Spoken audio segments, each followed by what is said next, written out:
ओम शांति। 9 मई 2024। वरदान है, स्वराज के संस्कारों द्वारा भविष्य राज्य अधिकार प्राप्त करने वाली तकदीरवान आत्मा भव। ये तो स्पष्ट है कि सर्वश्रेष्ठ तकदीर उन्हीं की है जो राज्य प्राप्त करते हैं, जिनको राजाई मिलती है। जैसे यहाँ देखो, बच्चे यूपीएससी का एग्ज़ाम देते हैं, कोई कलेक्टर बनेगा, कोई एसपी, कमिश्नर, बड़े ऑफिसर। भाग्यवान माना जाता है ना उनको। उस भाग्य में तो अनेक टेंशन है, बहुत मेहनत है, लेकिन स्वर्ग का राज्य प्राप्त करना ये सर्वश्रेष्ठ तकदीर है, जहाँ कोई चिंता नहीं, दुख नहीं, कष्ट नहीं, रोग नहीं, पुलिस नहीं, कोर्ट नहीं, हॉस्पिटल नहीं, जहाँ सुख शांति संपन्नता अथाह संपदा, चारों ओर प्रेम, संपूर्ण संतोष, चेहरों पर दिव्यता। ऐसा श्रेष्ठ भाग्य सिर पर डबल ताज होगा। चारों ओर जैसे दिव्यता फैलती होगी, सभी के चेहरों पर एक अलौकिक आकर्षण होगा। यह है श्रेष्ठ भाग्य, जहाँ कुछ भी अप्राप्त नहीं होगा, जहाँ कुछ भी पाने के लिए मेहनत करने की जरूरत नहीं पड़ेगी। भंडारे हर तरह से भरपूर होंगे। तो सोचो, क्या हम ऐसा श्रेष्ठ भाग्य पाना चाहते हैं?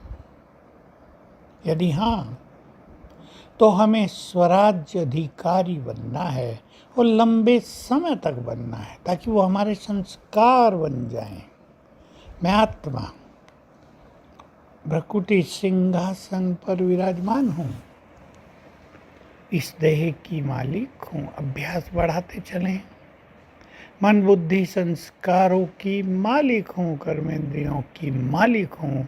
ये अभ्यास बहुत बढ़ाते चलें। इससे कर्मेंद्रियों पर राज होता जाएगा, प्योरिटी बढ़ती जाएगी, मन बुद्धि धीरे धीरे कंट्रोल में होती जाएंगी। मैं आत्मा अलग, ये देह अलग, बिल्कुल न्यारापन फील हो, कर्मेंद्रियां शीतल होने लगेंगी। तो हमें चेक करना है, मन बुद्धि संस्कारों पर राज होता जाता है या अधीनता हो रही है। किसी के संस्कार होते हैं बहुत विषय विकारों के, अब वो छूटे हैं या नहीं सब जानते हैं। जिसके संस्कार अति विकारी हों वो सहज नहीं छूटते। लेकिन अगर स्वमान शरीरीपन का बहुत अच्छा अभ्यास किया जाए और स्वयं को प्रतिज्ञाबद्ध किया जाए, कुछ नियमों में स्वयं को बांधा जाए, तो उसके वो संस्कार छूट सकते हैं। नियम तो बनाने ही पड़ते हैं।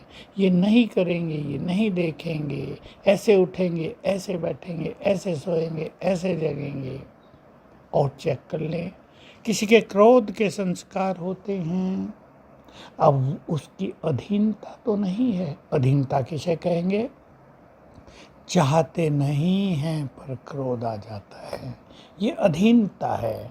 लोभ, चोरी का संस्कार, किसी का चोरी का ऐसा संस्कार होता है, मौका पाते ही हटा देते हैं, उठा लेते हैं चीज, अधीनता हो गई। किसी का झूठ बोलने का संस्कार होता है, बात बात में होता रहेगा, सोचेंगे अब नहीं बोलेंगे फिर हो जाएगा।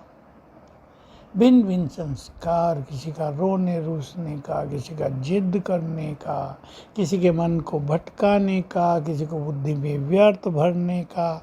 इन संस्कारों की यदि अधीनता है तो हम अपने महान भाग्य को प्राप्त नहीं कर पाएंगे। तो चेक करें, हमें इन सब से मुक्त तो होना ही है, क्योंकि ये कहीं ना कहीं कष्ट तो देते ही हैं। देखो, जिसमें चोरी का संस्कार होता है, फिर वो बड़ी चोरी करता है और बड़ी कर लेता है, जेल भुगतता है, तब उसे याद आता है कि मेरे संस्कार के कारण मुझे ये सज़ा मिली है, परिवार से दूर हूँ, अपनों से दूर हूँ, विछड़न हो गया है। तो संस्कारों पर भी विजय प्राप्त करना है। तो बहुत अच्छा दिल से अभ्यास करेंगे, स्वमान पूर्वक करेंगे, नशे के साथ करेंगे। मैं इस देह का, कर्म इंद्रियों का, मन बुद्धि का राजा हूँ। कोई भी मेरी आज्ञा के बिना जा नहीं सकता इधर उधर। और अगर साथ में ये भी करेंगे, मैं मास्टर सर्वशक्तिवान हूँ, तो इन सब पर कंट्रोल करने की पावर भी आती जाएगी। ओम शांति।